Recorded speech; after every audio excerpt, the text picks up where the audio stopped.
Hola, ¿qué tal? ¿Cómo están? Bienvenidos a otro programa más de Tiempo a Solas. Y en esta ocasión un gran programa, hablando de VIH. Por este lado, el psicólogo del programa, Christopher Turner, y vamos a tener un gran invitado.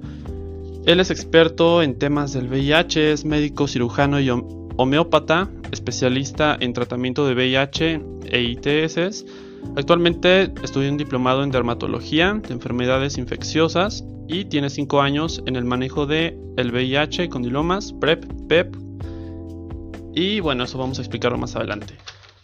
Él es el doctor Luis Martín Hernández Rodríguez. Hola, ¿cómo estás, Martín? Hola, ¿qué tal? Buenas tardes. Pues bien, aquí apoyando a Christopher y pues bueno, vamos a ver qué sale en el programa y pues espero que esta información les sea de mucha utilidad, que la repliquen y pues que la entiendan sobre todo, ¿no? Estamos aquí para explicarles, ayudarles y disipar sus dudas. Pues ya lo escucharon, tenemos al profesionista y de hecho, bueno, también es mi compañero en el trabajo, entonces esto es como trabajo de equipo. Bueno, vamos con la primera pregunta. Esta es para el doctor Martín y es, ¿qué es el VIH? Bueno, retomando un poco esto de el compañerismo de trabajo, también cabe mencionar que ambos estamos trabajando en una asociación civil que se llama Red Mexicana de Personas Viviendo con VIH-AC, que tiene más de 20 años pues trabajando en materia de VIH, derechos de la comunidad y pues toda la prevención sexual, ¿no? Entonces igual ahí nos pueden encontrar si tienen alguna duda o algo respecto a esto, pues allá también pueden encontrar información, consulta y demás, ¿vale? Retomando la pregunta que me haces, Christopher, ¿qué es el VIH? Bueno, podríamos ser tan simplones como decir que es el virus de inmunodeficiencia humana, ¿no? Aquí me gustaría hacer como una aclaración fundamental que a veces no hemos entendido y que aunque ha habido mucha promoción de la misma, no ha quedado clara. Es diferente tener VIH que tener SIDA, ¿no?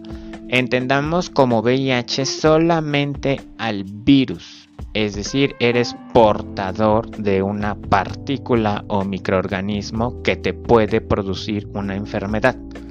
Pero eso no quiere decir que estés ya enfermo. El VIH es solamente una partícula viral que vas a tener replicando en tu cuerpo y que si tomas tratamiento no se va a reproducir en copias y no va a estar libre en tu sangre. Por lo tanto, sabemos que sí vives con el virus porque una vez que llega a reservorios de cerebro e intestino no lo puedes sacar de ahí. Sin embargo, puedes hacer que con el tratamiento no se esté replicando en tu sangre. A diferencia de tener SIDA, que es propiamente el desarrollo de la enfermedad por haber contraído VIH.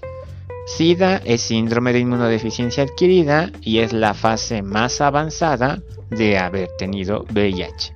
El VIH se va a reproducir, se mete dentro de las defensas, una vez replicándose dentro de las mismas, para poder salir a la circulación, debe destruir esa célula de defensa que se llama CD4.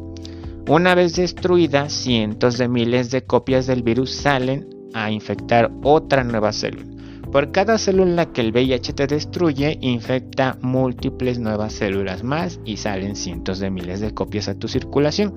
Mientras más destruye tus células, menos defensas vas a tener. Por lo tanto, tu sistema inmune se ve mermado hasta llegar a lo que se conoce como fase SIDA. Por definición, vamos a conocer a la fase SIDA como unas células de defensa llamadas CD4 menores a 200. Lo habitual y esperado en una persona sana que no vive con VIH es tener más de 500 CD4. Una persona que vive con VIH y que además desarrolló SIDA tiene menos de 200 CD4, hablando meramente de una clasificación. Por lo tanto, y en conclusión a esto, decimos que VIH es vivir con el virus sin necesariamente reproducir una enfermedad. Tener SIDA es haber padecido la infección por el virus y haber desarrollado complicaciones por la enfermedad.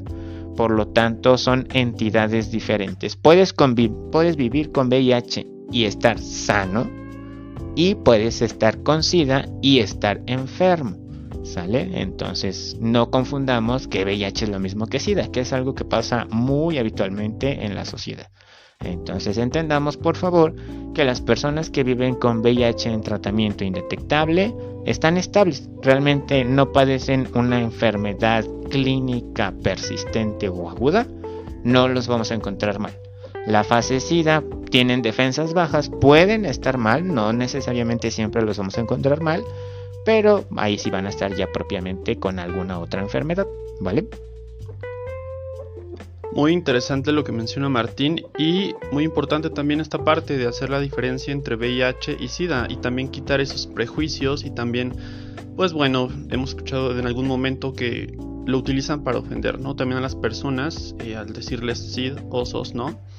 Ni siquiera hay un trasfondo, un conocimiento acerca de todo eso. Entonces es muy importante pues que se informen acerca de esto. Ya lo escucharon con el médico. Y también, Martín, nos gustaría que nos dijeras cómo podríamos darnos cuenta que lo tenemos.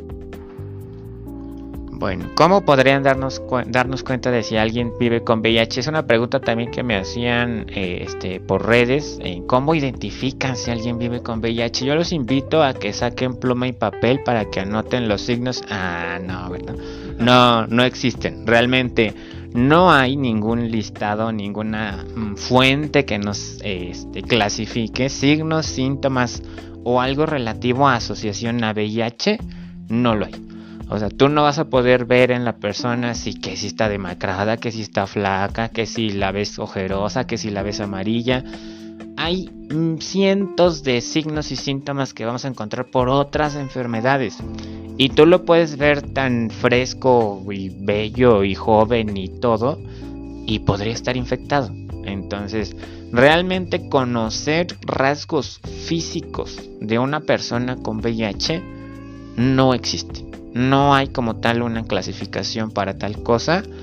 Hemos hecho médicamente ciertas circunstancias clínicas en las que tú puedes intuirlo, pero hablamos de que son propiamente enfermedades, o sea, patologías asociadas que pueden inducir o puedes hacer creer que ese paciente puede tener VIH, ¿no?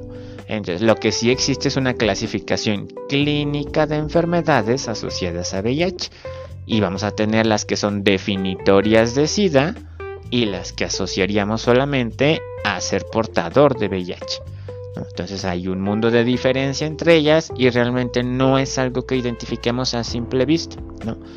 Sí existe, por supuesto, una pérdida de peso, por ejemplo, en aquellos pacientes que tienen fase SIDA y que han tenido algo que se llama síndrome de desgaste, en donde pierdes peso al paso del tiempo de forma acelerada sin causa aparente. Pero no es como una ley en la que podamos decir que así sucede, ¿no? Entonces, si necesitan buscar algo físico para tener un foco rojo y decir, no, esta persona podría tener VIH y no voy a tener nada de intimidad con esta persona, les diría que no podemos confiar en nuestros sentidos. Para diagnosticar VIH necesitamos pruebas de laboratorio y enlistados en estas clasificaciones de las enfermedades. No se pueden guiar de lo que ven, de lo que sienten, lo que oyen, ¿no? Podrías escuchar a una persona que está como muy cansada, podrías verla muy desgastada y quizás es su estilo de vida, ¿no? No sabes si no ha dormido, si no ha comido, ¿no? Podría ser incluso que use sustancias. Hay muchas características físicas que podrías pensar. Pero eso sí les pediría que no sean prejuiciosos. O sea, vean el físico que vean, no confíen en que si está bien no tiene VIH y en que si lo ves mal sí tiene VIH. No te puedes fiar por lo que ven tus ojos. Entonces, moraleja, cuidado con tu ligue. No porque lo veas muy bonito, pienses que no hay riesgo. Así es como lo menciona, y es eso, es también quitarnos esa parte de la difusión de medios que hemos tenido a lo mejor desde los 90s a la actualidad, donde nos marcan que alguien con el diagnóstico pues precisamente luce demacrado, muy delgado, ¿no? Pues en un aspecto enfermo. Entonces no tiene tanta relación con eso. Hay enfermedades que a lo mejor sí pueden tener esa descripción, pero en este caso no podríamos, ¿no? Incluso podríamos ver a alguien pues con una piel excelente, ¿no? Un buen cuerpo, una apariencia pues agradable, y de hecho lo tiene, ¿no? Entonces también es hacer esa distinción. Y ahora la próxima pregunta, bueno, es ¿qué implicaciones psicológicas tiene el diagnóstico?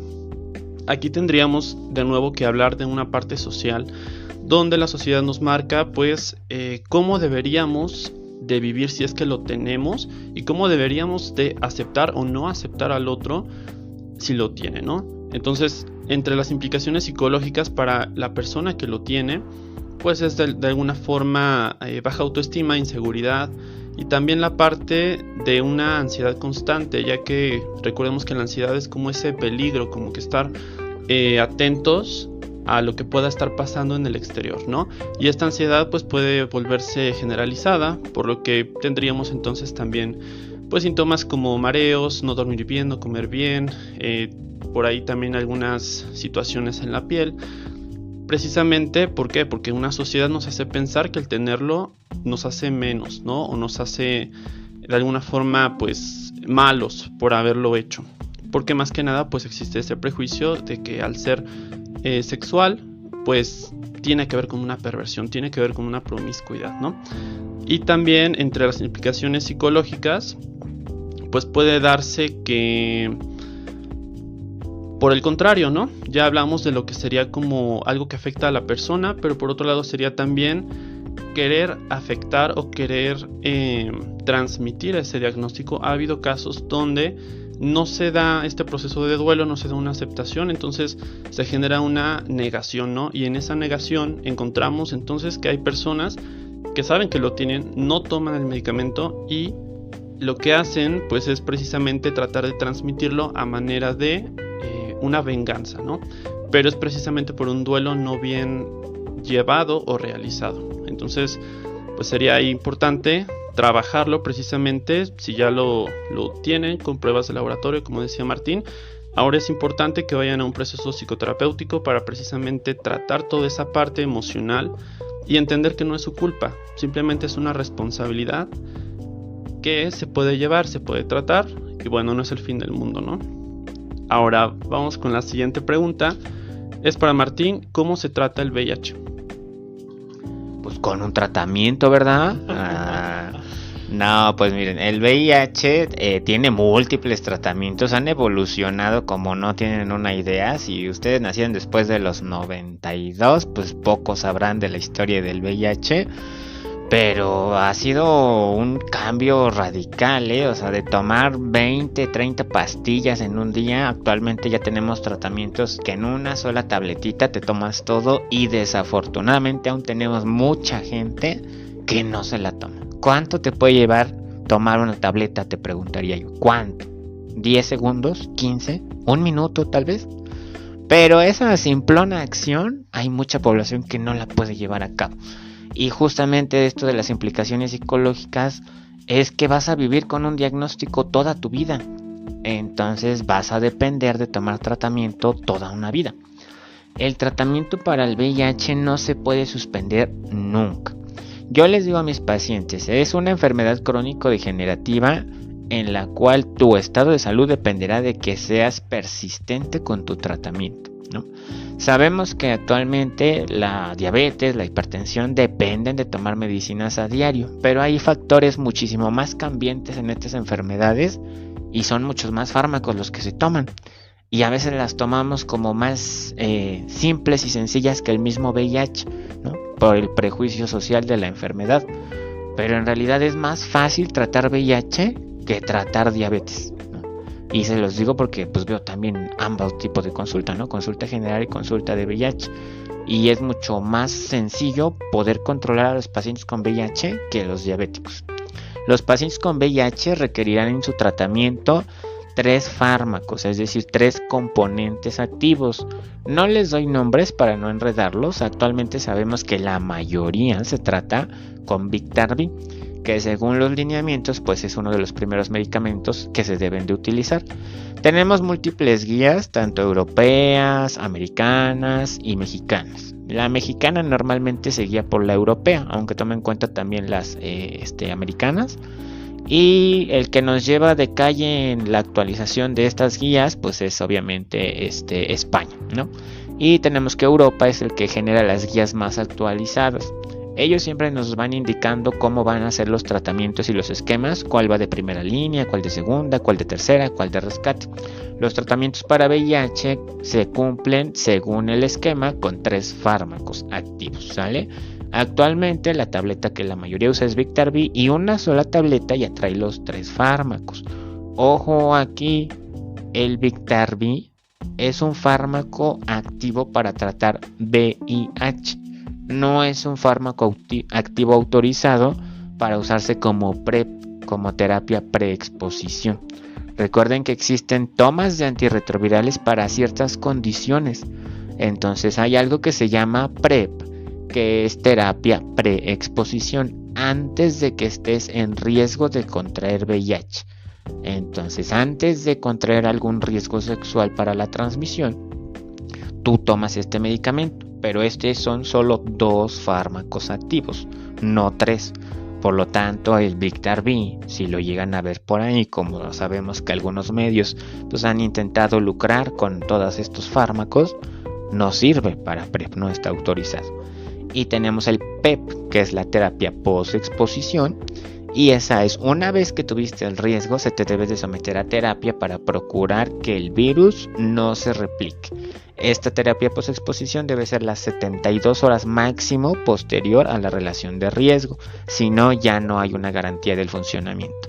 Y en esta sí se usan los 3 fármacos activos que se usan para cuando tratas VIH, ¿sale? Entonces existen muchos esquemas, sí, pero deben diferenciar que VIH se trata con 3 fármacos activos, puedes tomar 1 o 2 tabletas. Si no fuiste adherente y tomabas más el medicamento, o tuviste temporadas en que lo abandonaste, o te lo cambiaron, o el desabasto no te permitió tomarlo, puedes llegar a generar una resistencia y entonces vas a requerir esquemas más complejos. Y entonces ya mezclamos 2 o 3 tabletas según sean las necesidades genéticas del paciente, ¿sale? Entonces tiene que ser un fármaco con 3 principios activos. Y continuando con lo que dice Martín, es muy importante también entender que hay opciones, ¿no? Hay una divergencia en cuanto a poder tratar el VIH, es decir, si ya tuvo un encuentro, pues existe lo que es el post-exposición, ¿no? Precisamente para tratar esa parte. Y antes de tener el encuentro, si es que se va a dar sin protección, existe el PrEP, ¿no? Entonces, estas 2 opciones pues son muy importantes para poder generar una seguridad también y una confianza de lo que estoy haciendo y también las consecuencias que se pueden estar dando, ¿no? Entonces, ya no queda tanto esa situación de decir, es que lo tengo, pero no sé cómo, ¿no? O sea, sucedió. Entonces sí es esa cuestión de poder investigar un poco más, y precisamente para eso les traemos pues este podcast, para que se llenen de información acerca de esto, quitar muchos mitos, prejuicios y ver una realidad, ¿no? Ahora vamos con la siguiente pregunta, y es: ¿por qué es importante ir a un proceso psicoterapéutico si tenemos el diagnóstico? Como les mencionaba, cada enfermedad representa un duelo, un proceso de duelo, y en este proceso de duelo pues vamos a tener varias etapas. Entonces es importante tratar cada etapa para que no haya, digamos, una ruptura, una desviación a comportarnos de cierta forma y tener otros resultados, ¿no? Es importante vivirlo. Sí va a doler, sí va a haber un cambio, pero también desde el dolor vamos a crecer y vamos a aprender. Ahora, con lo que menciona Martín también, pues nos quita mucho peso de encima, ¿no? Porque de alguna forma, pues sabemos que no es como en los 90s, no de tantas pastillas, sino que nada más es una. También hay que hablar de las atenciones que se dan, ¿no? Cuando uno ya es diagnosticado, también se le dan atenciones psicológicas, de nutrición, de dentista, ¿no? Se le dan atenciones precisamente para acompañarlo en este proceso. Entre la importancia de ir al proceso psicoterapéutico, pues es tratar las emociones, lo que no podemos tratar. Hay que acordarnos que ir con el psicólogo, pues lo que nos hace es facilitarnos herramientas emocionales para poder responder ante las demandas, problemáticas que se vayan presentando, dándonos un mayor índice de respuesta, y con esta respuesta pues se generan muchas más satisfacciones, ¿no? Quitar inseguridades, miedos, temores. El temor viene de la incapacidad de saber qué va a pasar. Cuando tú sabes qué va a pasar, cuando haces una conciencia, pues es cuando se da este proceso de superación. Entonces es lo que se busca hacer mediante el proceso psicoterapéutico. Ahora, Martín, de nuevo, ¿cómo sería la vida de alguien con VIH desde lo médico? Ok, el cómo sería, hablamos esta perspectiva futuro y justo lo que nos decía Christopher, ¿no? El miedo se gesta desde el desconocimiento a lo que viene. Entonces, hablarle a los pacientes de todo lo que se avecina a veces es bien complicado. ¿Por qué? Porque es una avalancha de información. Número uno, tienes tu cúmulo de emociones tras un diagnóstico. Como les decía, pues es un diagnóstico que vas a llevar toda la vida.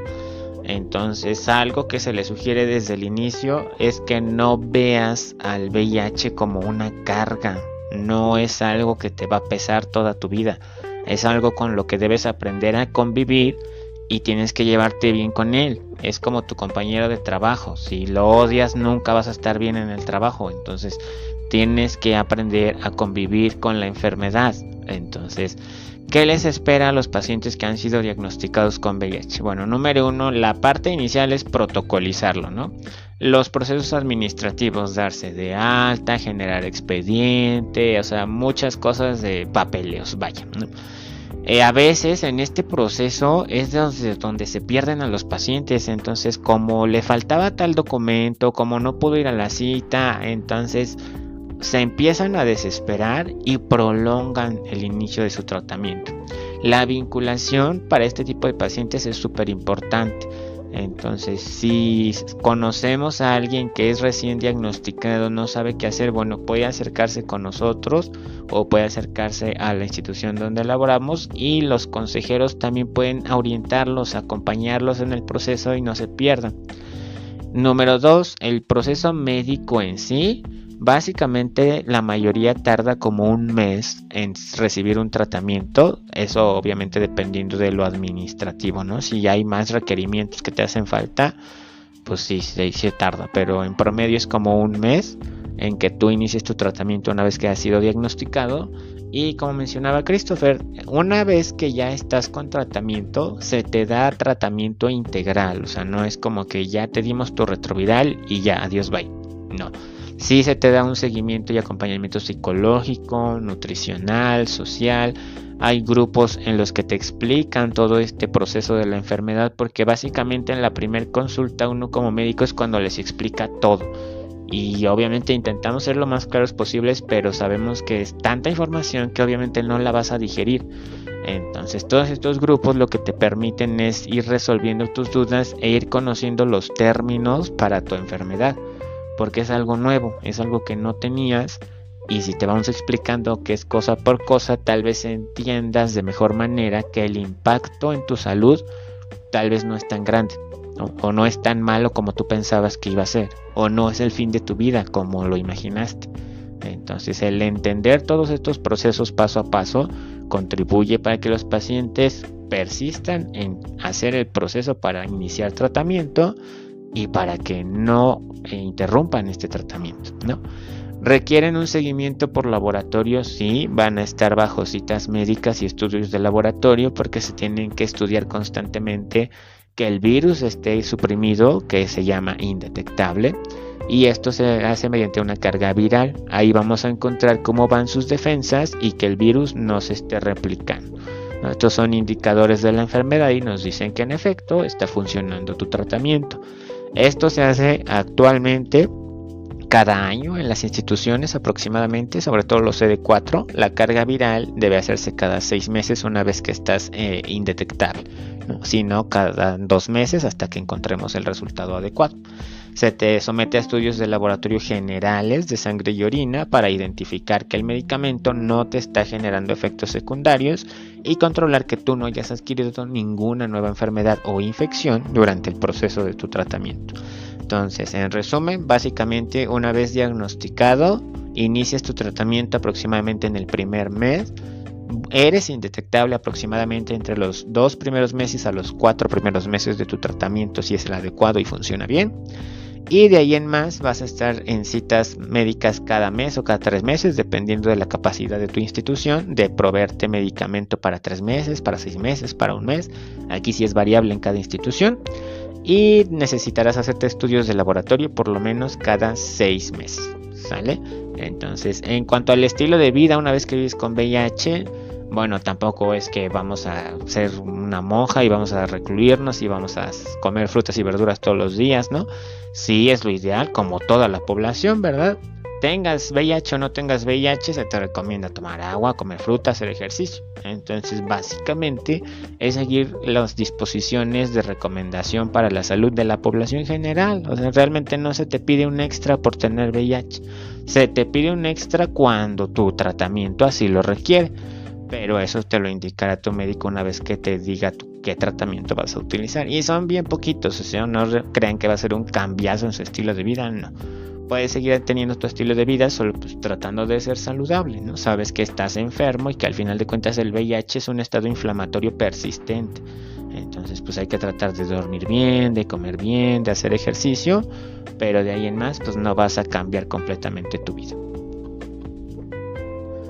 Muy importante esto que menciona Martín, y también para completar esta información, también hablaríamos desde lo psicológico que al ser una novedad representa pues precisamente una incapacidad de aceptación y un miedo. Recordemos que lo que no conocemos le tememos. En vez de analizar o reflexionar acerca del fenómeno, el ser humano tiende a generar un prejuicio o un juicio. Entonces es manejar esa parte, entender que es algo nuevo, pero pues si nos vamos a la experiencia, a las etapas, ir al kinder es algo nuevo, ir a la primaria es algo nuevo, ¿no?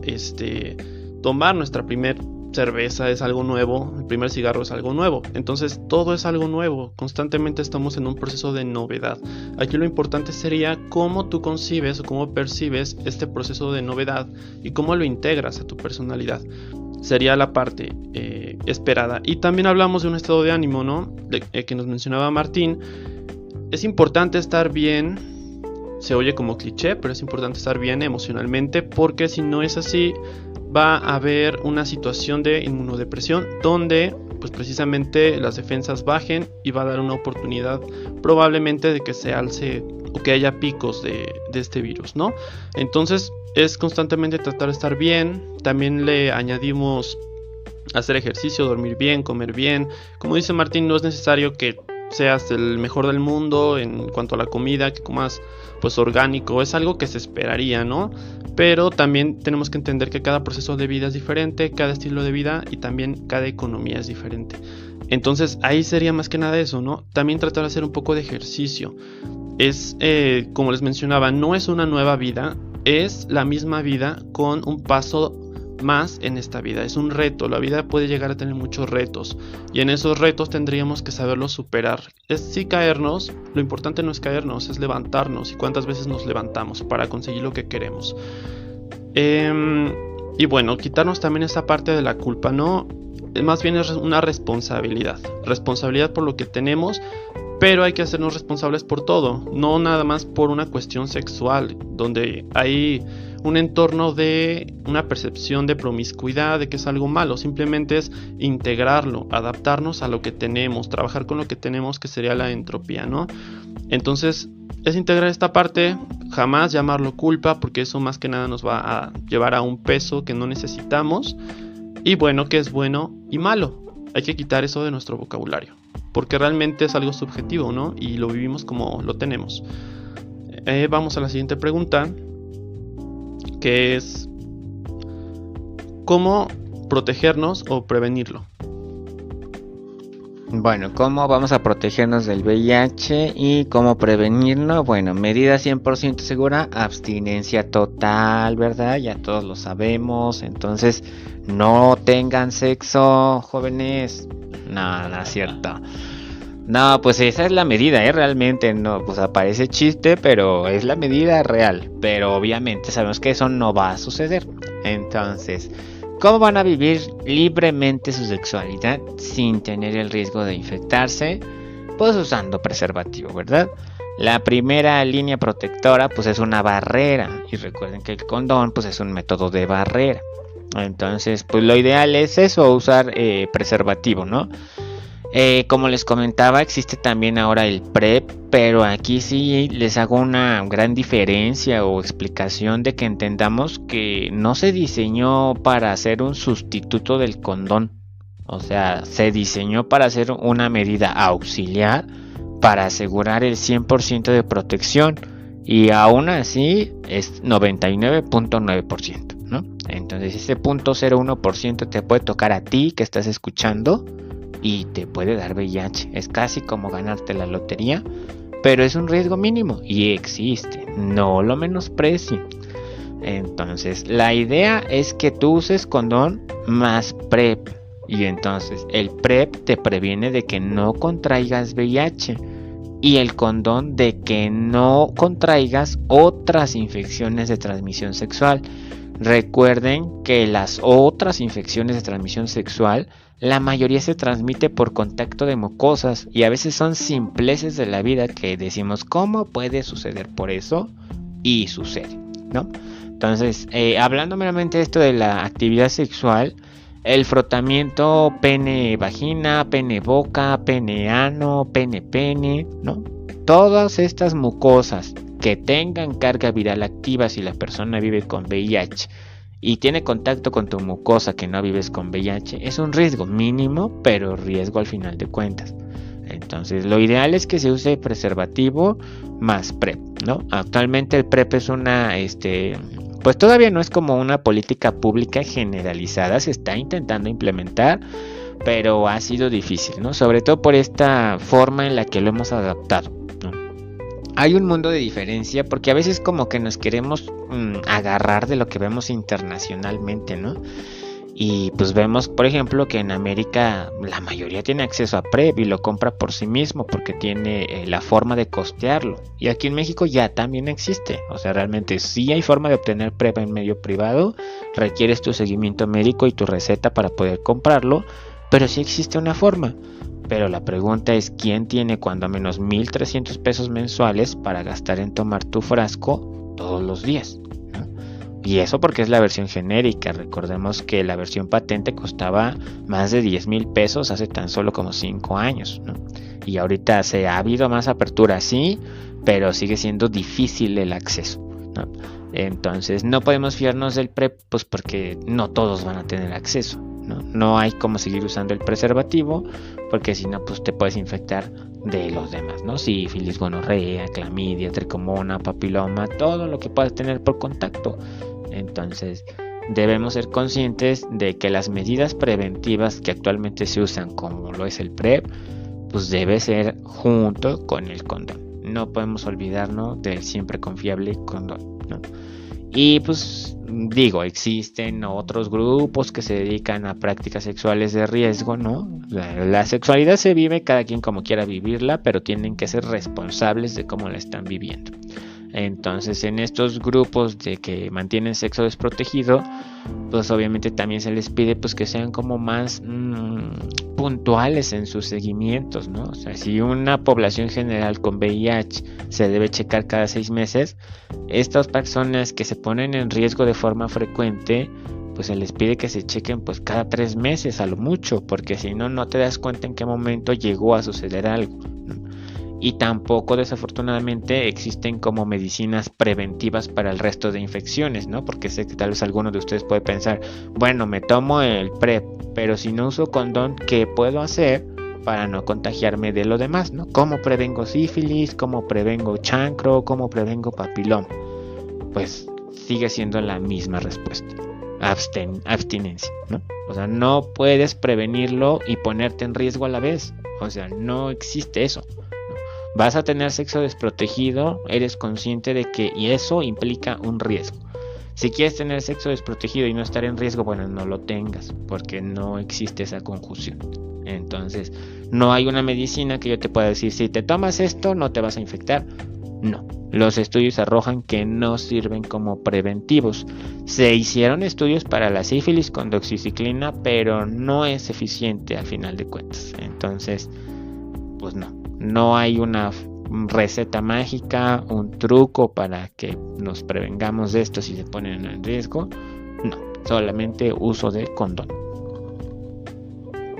Y entonces entra ahí la parte de la responsabilidad, ¿no? Es saber si quieres hacerlo, entonces sé consciente de lo que eso tendría una consecuencia. Quitarnos la culpa, eso no existe, es una consecuencia. Y si tú estás bien con esa consecuencia, entonces vive el proceso de esa consecuencia, ¿no? Entre la posición que podrías tomar si tienes el diagnóstico, pues sería lo siguiente.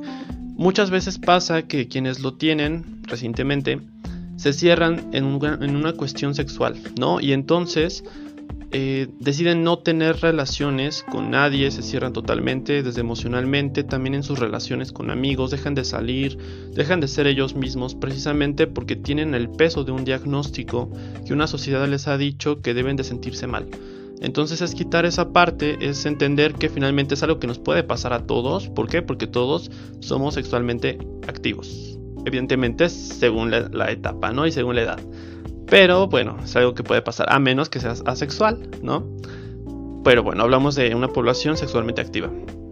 Entonces, es algo que puede pasar, seas hombre, seas mujer, seas bisexual, transexual, queer, género fluido, lo que sea que se te ocurra, estás en riesgo de ello, ¿no?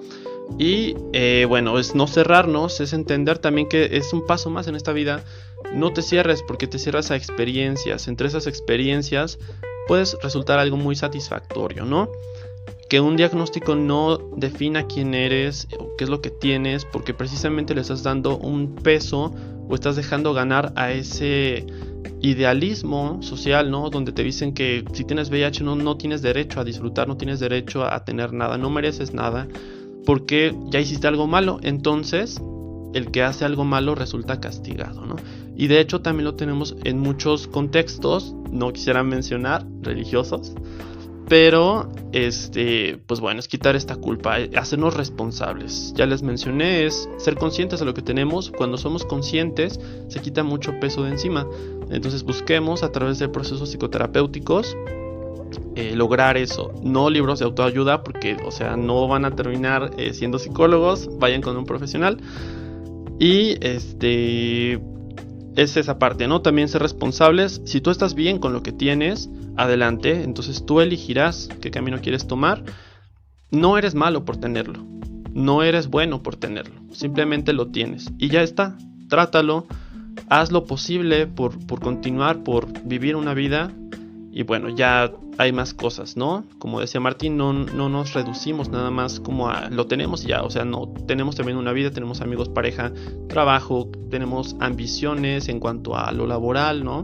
Pues es lograrlo. Finalmente, bueno, es una cuestión que igual podríamos tener o diabetes, ¿no? O hipertensión o alguna otra enfermedad que también nos va a conllevar un espacio de tiempo cada cierto tiempo, cada meses, ¿no? Cada año, exámenes. Entonces, si lo vemos bien, también estamos constantemente checados, ¿no? Sería esta parte.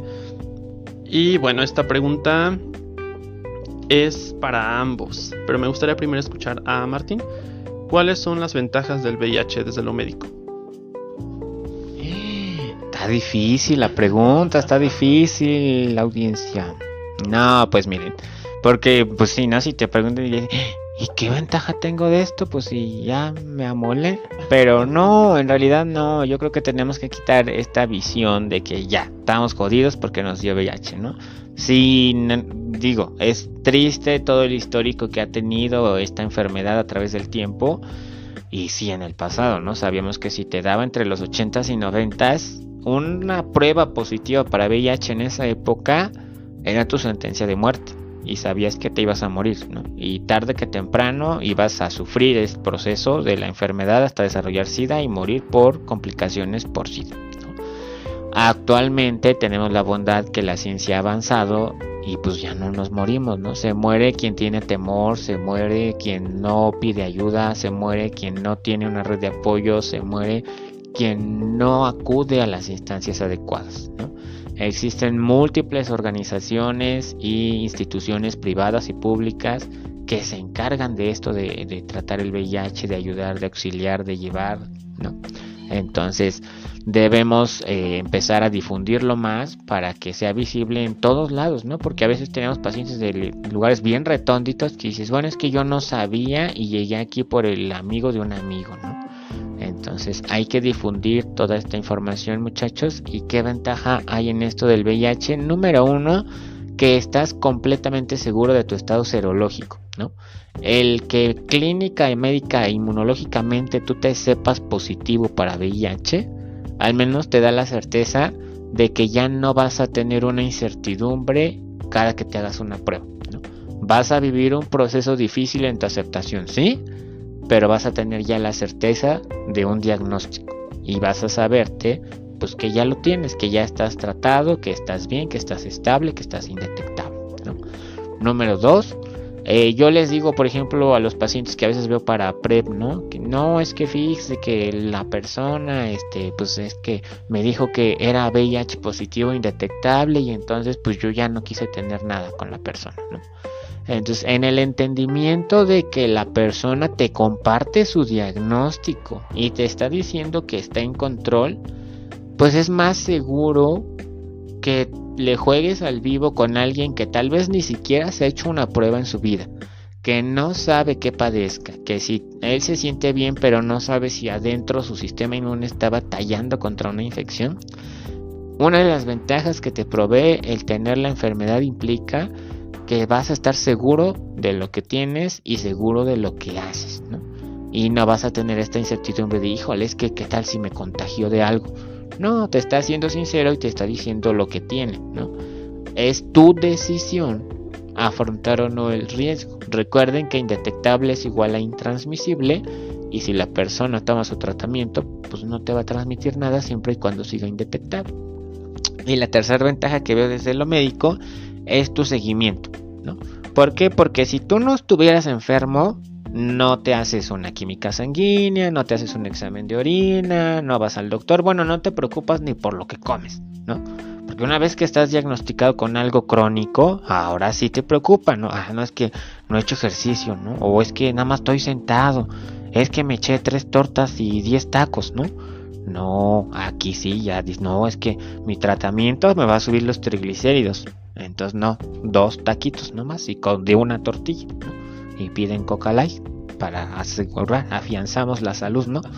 Pero justamente radica en esto, ¿no? Tu seguimiento te va a ayudar a que detectes si te llegas a enfermar de otra cosa que la población general no hace, ¿no? O sea, en la consulta general lo que ves, gente que en años en la vida se ha hecho un laboratorio y pasa el famosísimo, yo no voy al doctor porque es que me saca bien hartas cosas, ¿no? Pues no, señores, no estaban ahí, yo me las saqué de la manga, no soy mago, ¿no? Ya las traían, las descubrimos gracias a sus estudios, pero ya estaba enfermo. Entonces, una de estas ventajas, y yo creo que la mejor de todas, es que al menos estás obligado a tener un seguimiento médico y así es más fácil detectar otras enfermedades, porque recordemos que los pacientes con VIH también les da hipertensión, también les da diabetes, tiroides, de todo se pueden enfermar, no estás exento del resto de los padecimientos, ¿no? Claro, y también es esa parte que menciona muy importante, ¿no? La seguridad, nos brinda una seguridad. Ahora desde las ventajas, desde lo psicológico, es precisamente esa certeza. La certeza lo que hace con el ser humano es tranquilizar, es bajar estos niveles de ansiedad y precisamente generar un pensamiento reflexivo, pero también crítico, ¿no? El mismo que nos hace actuar en base a nuestra conveniencia. Entonces es importante pues llegar a esta parte de conciencia y también entender el otro lado de la moneda, porque hay muchas cosas que se dicen, pero hay pocas que escuchamos y entre esas es, de hecho, la persona que tiene el diagnóstico tendría que cuidarse más de las personas externas, no es al revés, porque muchas veces piensan, no es que me va a infectar, no es que él es el malo, no hablemos de buenos y malos, pero en esta situación alguien que acaba de recibir la noticia del diagnóstico está más vulnerable de acuerdo a su estado serológico, ¿no? En el estado también de inmunodepresión, entonces el meterse con otras personas de alguna forma también le va a generar pues unas consecuencias bastante graves, ¿no? A esta persona que acaba de resultar con el diagnóstico. También encontraríamos el autoconcepto entre las ventajas, que es saber quién eres, qué es lo que tienes, qué es lo que necesitas hacer Y eso va a quitar muchas preguntas del camino, por lo que vas a saber de alguna forma cómo dirigirte, ¿no? Y también, pues como les mencionaba, reciben un tratamiento integral que es, ok, antes no me preocupaba por mi salud, no sabía cómo, ahora sé lo que tengo y también pues voy con el psicólogo, voy con el nutriólogo, voy con el dentista y pues hasta vas con gusto, ¿no? Porque sabes que estás bien checado. Entonces también es una seguridad el saber cómo estamos. En cuestión también de lo emocional es descargar todo lo que tenemos con un profesional y también entender que no es esta culpa, sino que vamos evolucionando, ¿no? Si lo queremos ver también como una cuestión de resiliencia, también se puede ver que es la resiliencia, es la capacidad de sobreponernos ante las adversidades que se presentan. Una persona resiliente va a poder responder a situaciones muy difíciles, entonces también velo como una ventaja. Ya superaste esto, puedes con lo siguiente, ¿no? Y es también valorar lo que tenemos.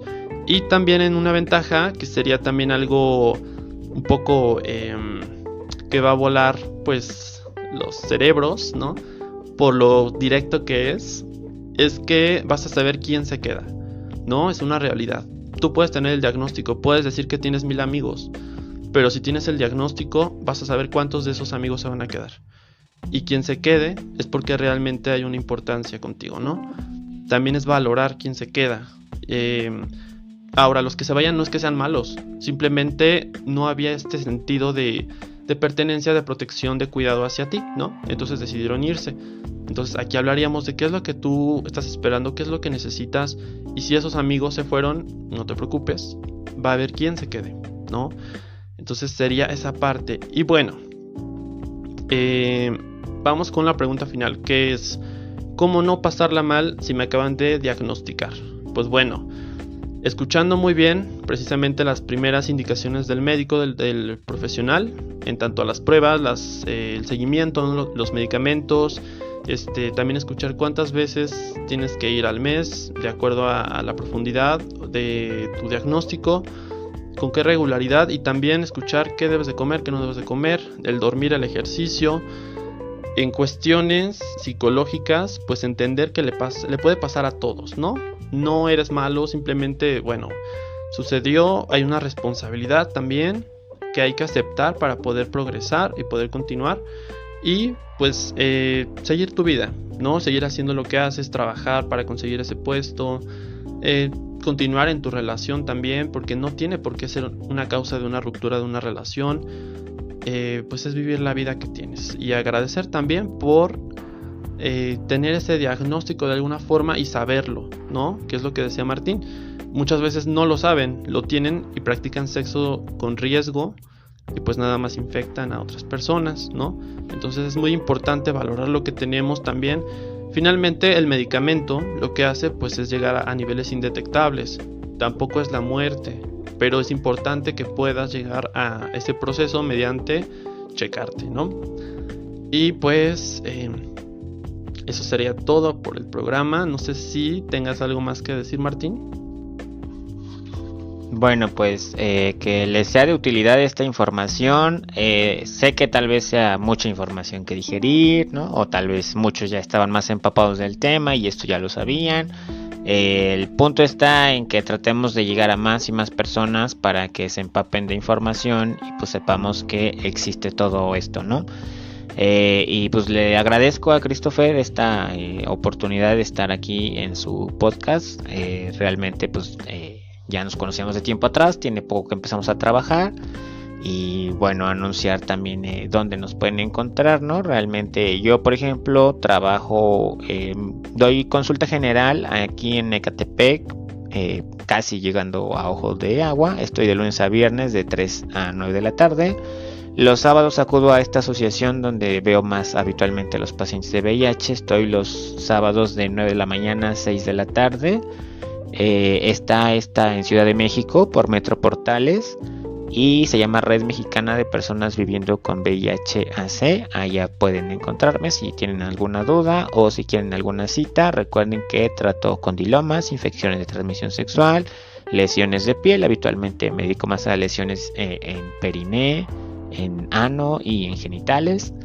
Pero obviamente no quiere decir que no vea lo demás, ¿verdad? También podemos ver lo demás. Entonces, lo que necesiten, pues ahí estamos, ¿sale? Soy su servidor, Dr. Martín Hernández. Y pues bueno, si en algún punto desean sacar una cita, pueden marcar al 5273-7308, que es el teléfono de la red mexicana, y ya piden cita con su servidor, Martín Hernández, en sábado de 9 de la mañana a 6 de la tarde, ¿sale? Y pues no sé, Christopher, si nos quieres dejar cómo contactarte. Bueno, por mi parte, me pueden encontrar en la red mexicana de personas que viven con VIH, igual que Martín. Nada más que yo estoy los días miércoles y jueves de 10 de la mañana a 6 de la tarde. Pueden agendar su cita psicológica al número que él dijo. Y también me pueden encontrar lunes, martes y viernes en consultorio privado, ubicado en Colonia Jardines de Morelos, Ecatepec.